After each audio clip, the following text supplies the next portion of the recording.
हम शुरू करना चाहेंगे वसीम साहब आपसे, क्योंकि इसको केवल कॉन्स्टिट्यूशन के चश्मे से देखें, केवल संविधान का चश्मा लगा लें, और कोई चश्मा नहीं है मेरे पास, और कोई नंबर नहीं है। ये जो बात हो रही है ये कितनी संवैधानिक है? अभी हम लोकतंत्र से मजबूत होगा वीक होगा इसकी बात बाद में करेंगे, लेकिन मुझे एक बात पहले आप ये बता दें वसीम साहब कि ये संवैधानिक और कॉन्स्टिट्यूशनली और जिसको कहते हैं ना, इसका जब जुडिशियल रिव्यू होगा तो ये बात कितनी ठीक है वसीम साहब? जहां तक संवैधानिक संशोधन की बात है, उसके पॉसिबिलिटी की बात है, तो बिल्कुल ये मुमकिन है। लेकिन जो आम तौर पे चर्चा हो रही है, मैं मीडिया में देखता हूं अलग जगहों पे, तो वो सिर्फ आर्टिकल 83, आर्टिकल 172 की हो रही है। लेकिन जो संवैधानिक व्यवस्था है उसमें बहुत सारे अलग अलग नट्स एंड बोल्ट्स होते हैं। अगर आप एक नट और बोल्ट को ढीला करते हैं तो उसके साथ साथ दूसरों को भी करना पड़ेगा। और उदाहरण देता हूं मैं, जैसे अगर आप 83 और 172 की बात करें तो ये बेसिकली ड्यूरेशन ऑफ पार्लियामेंट और ड्यूरेशन ऑफ लेजिस्लेटिव असेंबलीज के साथ डील करता है। लेकिन जब आप ड्यूरेशन के साथ टिंकरिंग करेंगे, आप कहेंगे फिक्स टर्म आपसे हो गया, आपसे जो parties responsible to the legislatures थी सिर्फ, और जब तक वो confidence of the house enjoy करते थे तभी तक पावर में होती थी, उसको हटा करके फिक्स टर्म कर देंगे। तो इसका मतलब ये भी है कि अब नई क्या व्यवस्था लाएंगे कि भाई 5 साल तक सरकारें चले ही, डिस्पाइट वो मेजॉरिटी में ना हो फिर भी कैसे चले। तो इसके लिए क्या, या तो आप ये कहेंगे भाई कि मिड टर्म इलेक्शंस का प्रावधान बनाएं आप, तो ये एक एडिशनल संशोधन करना पड़ेगा।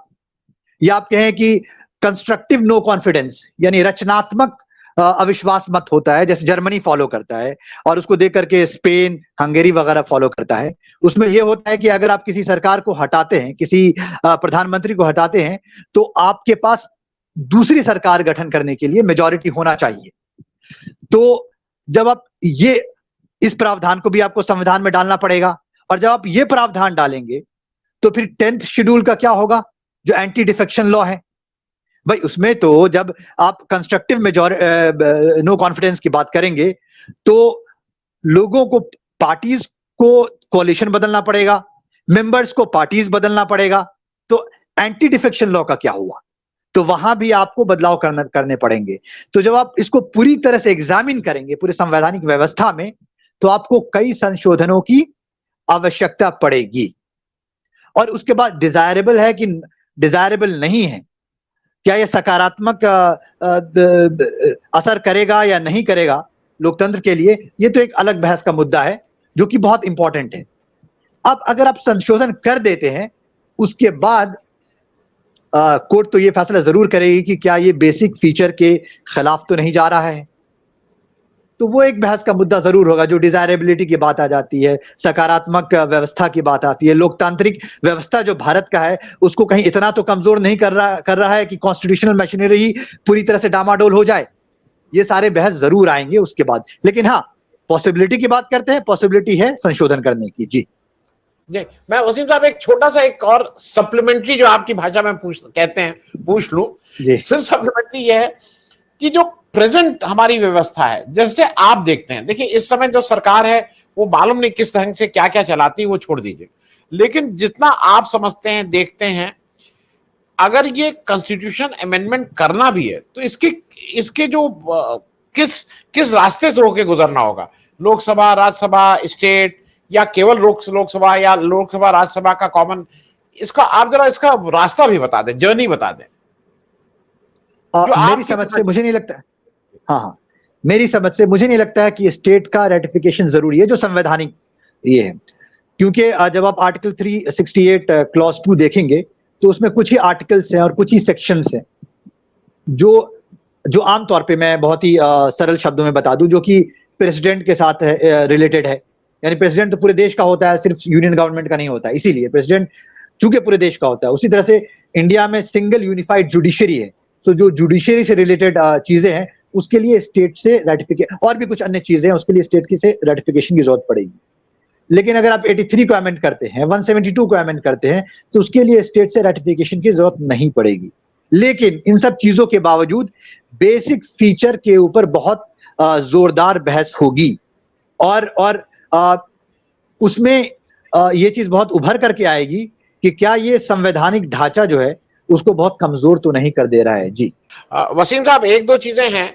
एक तो जो बहुत पुराना एक आम आदमी के लिए होता है कि justice delayed is justice denied, और एक तमाम ऐसे केसेस हैं जो कोर्ट में, मैं कॉन्स्टिट्यूशनल मैटर्स की बात कर रहा हूं, जी बिल्कुल। क्योंकि ये अगर चैलेंज होता भी है तो जैसा अगर आपको याद हो, बिहार इलेक्शन की बात थी, महाराष्ट्र की अभी जो नई सरकार बनी उसमें सुप्रीम कोर्ट ने खुद कहा कि भाई ये जो हुई थी सरकार ये तो ठीक नहीं बनी थी, गवर्नर का कंडक्ट सही नहीं था, लेकिन फिर भी वो सरकार चल रही है। 370 पे 2019 में वो हुआ, अब ऑर्डर रिजर्व हुआ है, कब उसका वो आएगा मालूम नहीं। इलेक्शन बॉन्ड पे 4-5 साल से मामला चल रहा है, उसका क्या होगा क्या नहीं होगा मालूम नहीं। मैं सिर्फ ये बात इसलिए कह रहा हूं कि जैसे जैसे साहू साहब ने एक चीज कही ना कि नो कॉन्फिडेंस मोशन का फिर कोई मतलब ही नहीं रह जाएगा, क्योंकि आपकी जब सरकार गिर ही नहीं सकती है, वो 5 साल उसको टर्म पूरा करना ही करना है, तो फिर ये बहुत सा लोकतंत्र जिस ढंग से हम सोचते हैं, जिस ढंग से करते हैं, वो खत्म हो जाएगा।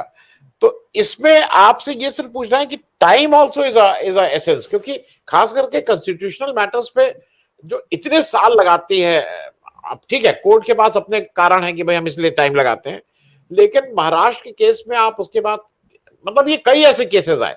महाराष्ट्र के केस में आपने बाद में कहा कि नहीं नहीं गवर्नर वाज नॉट राइट, लेकिन गवर्नर साहब को कुछ कहा गया कि भाई आप राइट नहीं थे तो आप आगे से गवर्नर बनने लायक नहीं है आपका। भाई गवर्नर साहब राइट नहीं थे, उन्होंने पूरे स्टेट के साथ खिलवाड़ किया, लेकिन इट एंड्स देयर। तो मैं थोड़ा इस पे समझना चाहूंगा कि how our democracy will function. देखिए इसका how our democracy will function, इस पे दो बातें होंगी। या एक आपने कहा कि कॉन्स्टिट्यूशनल कोर्ट यानी supreme court of India delay करता है फैसला, दूसरा कैसे फंक्शन करेगा। देखिए मैं एक बहुत ही पुराना, बहुत एंशिएंट प्रिंसिपल है कि there is no right without remedy. आपके पास कोई अधिकार ऐसा नहीं हो जिसका रेमेडी नहीं हो। तो महाराष्ट्र के केस में तो वही हुआ कि भाई आप कह रहे हैं कि नहीं नहीं वो गलत तरीके से गिराया गया, यानी अपोजिशन को राइट है लेकिन रेमेडी हमारे पास नहीं।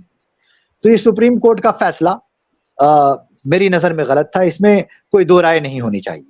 और सुप्रीम कोर्ट सुप्रीम है, एक बहुत पुरानी कहावत भी है कि सुप्रीम कोर्ट सुप्रीम है लेकिन इनफैलेबल नहीं है, गलतियां होती। तो मुझे लगता है लेकिन इन गलतियों का कॉस्ट बहुत बड़ा है, ये समझना पड़ेगा। दूसरा कि कैसे सरकारें फंक्शन करती है, यही बड़ी विडंबना है। देखिए जब आप फिक्स टर्म करते हैं, दो चीजें, दो बातें समझनी जरूरी है यहाँ पे। जब आप वन नेशन वन इलेक्शन की बात करते हैं तो फिक्स टर्म तो करना ही पड़ेगा, तभी जाकर के आप वन नेशन वन इलेक्शन कर सकते हैं।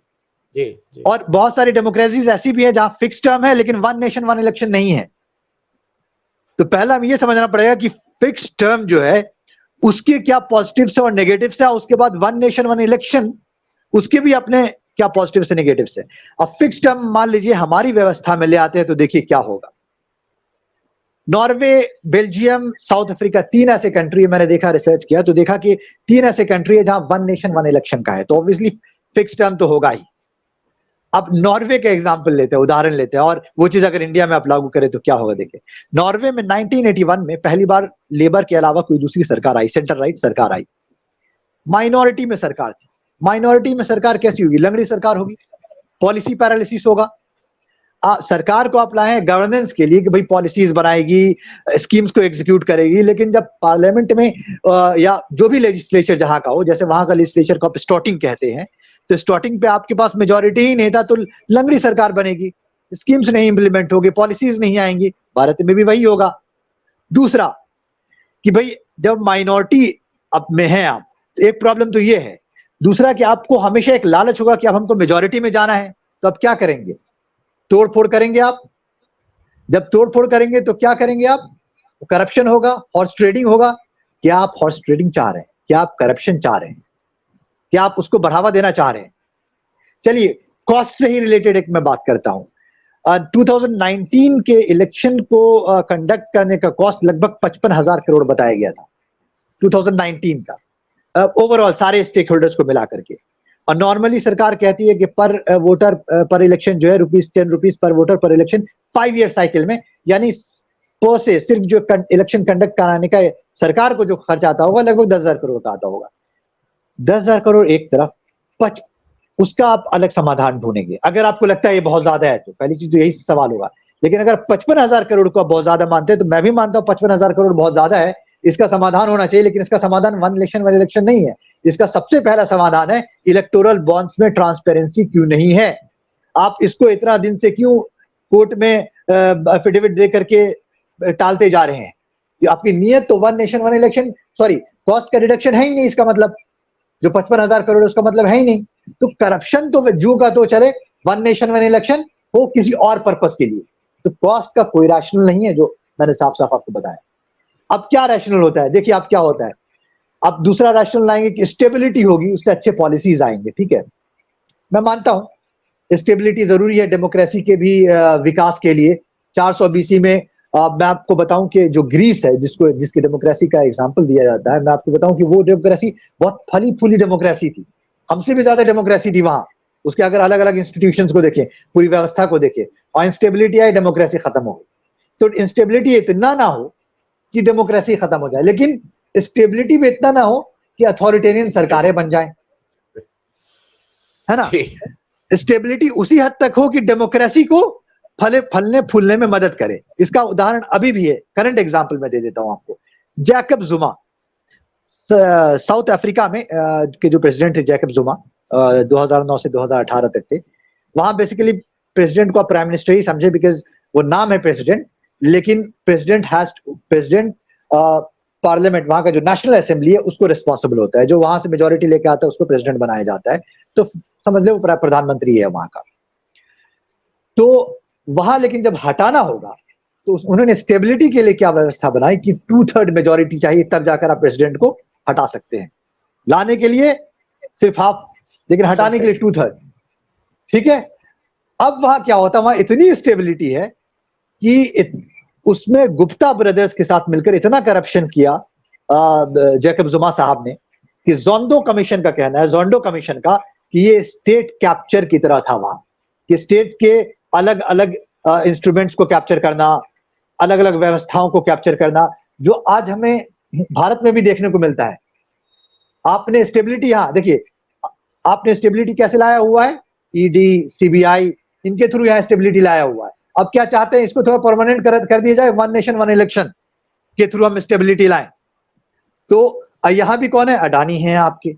तो और मैं अब जो सेबी की रिपोर्ट पढ़ेंगे, सेबी ने बहुत बचाने की कोशिश की है अडानी को, अभी जो रिपोर्ट पढ़ेंगे, लेकिन फिर भी नहीं बचा पाए। वो कहते हैं कि हाँ पता नहीं, ये कुछ कंपनीज है जिनके सोर्सेस का पता नहीं। अगले रिपोर्ट में कहते हैं हाँ कुछ जो है फैमिली रिलेटेड ये लोग थे। ये पूरा स्टेट कैप्चर, स्टेट बढ़ावा दे रहा है इसको। तो ये इरादा कॉस्ट कटिंग तो है ही नहीं, इरादा तो स्टेट कैप्चर का है, इरादा अथॉरिटेरियन सरकारें लाने का है, जो कि आप दूसरी व्यवस्थाओं में भी देखते हैं। जब एक और पहलू में बता दूं, जब आप कहते हैं कि भाई हम स्टेबल गवर्नमेंट चाहते हैं और उसके लिए हम कहीं और से, जैसे जर्मनी से कंस्ट्रक्टिव नो कॉन्फिडेंस उठा ले, या नॉर्वे से आप जो है फिक्स टर्म उठा ले, या दूसरे सरकारों से, लेकिन वहां ये समझना पड़ेगा, वहां की व्यवस्था में प्रोपोर्शनल रिप्रेजेंटेशन है। वहां 10% वोट इधर से उधर होता है, तो 7-8% सीट जो है वो ऊपर नीचे होती है। यहां भारत में 10% वोट इधर से उधर होगा तो 100 सीट इधर से उधर हो जाती है, 100 सीट। मैं प्रैक्टिकल एग्जांपल भी दे सकता हूं कि 311 सीट वहां के एसपीडी को, जर्मनी के एसपीडी को 311 सीट है 41% पे, और 33% पे 200 कुछ 45 के आसपास सीट है, मतलब 65 के आसपास घटा, लगभग सेम है। इंडिया का पास लोकसभा और वहां का सीट का नंबर लगभग सेम है, 598 है वहां, यहाँ 545 है। तो बस इतना सा फर्क पड़ा। लेकिन यहां अगर 10% का हो जाएगा तो कितना, कम से कम 100 सीट का तो फर्क पड़ेगा। तो यहाँ जो लॉजिक है कि भाई 10% अगली बार वोट चेंज हो जाएगा नए इलेक्शन से, तो सरकारें भी चेंज हो सकती है, वो लॉजिक वहां के सिस्टम में नहीं है। हो सकता है सेम सरकार आए, तो इसलिए नया इलेक्शन कराने की जरूरत नहीं है, आप इसी में निभाओ, नेक्स्ट इलेक्शन तक वेट करो। तो यहां अगर आप कहते हैं कि हाँ ठीक है फिक्स टेनियर लाएंगे, तो हम कहेंगे प्रोपोर्शनल रिप्रेजेंटेशन आप लाएं यहाँ के हिसाब से। फिर आप 10th शेड्यूल हटाएंगे तो उसके बाद तब वो सोचा जाएगा। यहाँ का दूसरा व्यवस्था, सारे देखिए, एक मशीन से ना एक छोटा सा नट उठा करके बड़ा सा बोल्ट, नट बोल्ट, या बड़ा नट बोल्ट उठा के छोटा सा नट बोल्ट नहीं कर सकते हैं। जब आप मशीन चेंज करते हैं तो उसको अलग अलग चीजों को चेंज करना पड़ता है। और इन सब चीजों के बावजूद, इन सब चीजों अगर ये आप चेंज कर भी देते हैं और बहुत सही तरीके से चेंज करते हैं, तो क्या वन नेशन वन इलेक्शन पे आता हूं, क्या ये डिजायरेबल होगा? लोकतंत्र में कोई चीज डिजायरेबल है कि नहीं है, उसका मेरी नजर में सिर्फ दो मापदंड है। पहला, क्या पावर जो है जनता के हाथ में बढ़ रहा है या घट रहा है? सरकारें जनता की तरफ रिस्पॉन्सिबल ज्यादा है या कम हो रही हैं? पहला मापदंड मेरी नजर में यह है। दूसरा, जो सरकार को पावर दिया गया है वो अलग अलग बॉडीज के अंदर है कि एक ही बॉडी के अंदर है power?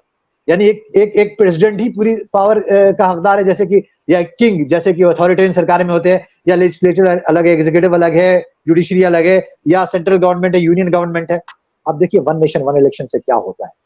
One nation one election से भारत में एक तो पहले ही बहुत ज्यादा डेमोक्रेसी और डेमोक्रेटिक बहुत सारे इंस्ट्रूमेंट्स नहीं है।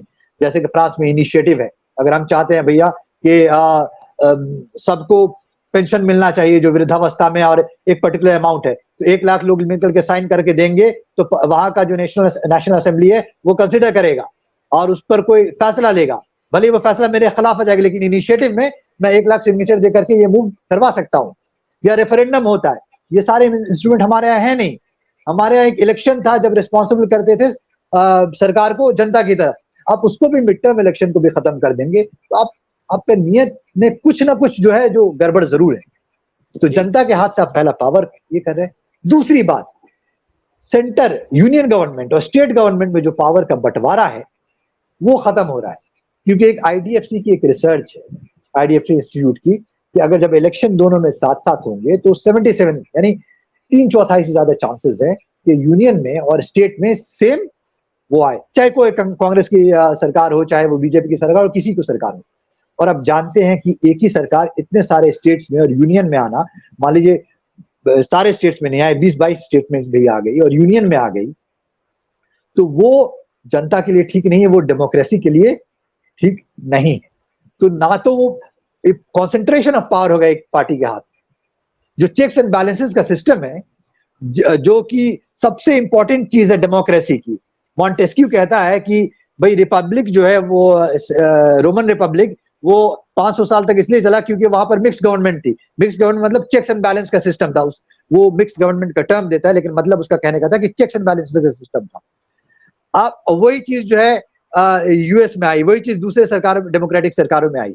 आप उसी चेक्स एंड बैलेंस को कमजोर करेंगे तो अथॉरिटेरियन टेंडेंसी की तरफ जा रहे हैं। तो आप जब पैसे की बात करते हैं, कॉस्ट की बात करते हैं, स्टेबिलिटी की बात करते हैं, जब आप बात करते हैं कि जनता के हाथ में पावर की, जब बात करते हैं कि कॉन्सेंट्रेशन ऑफ पावर की, हर चीज सिर्फ एक तरफ इशारा कर रहा है कि हमें सारा पावर एक बॉडी में चाहिए।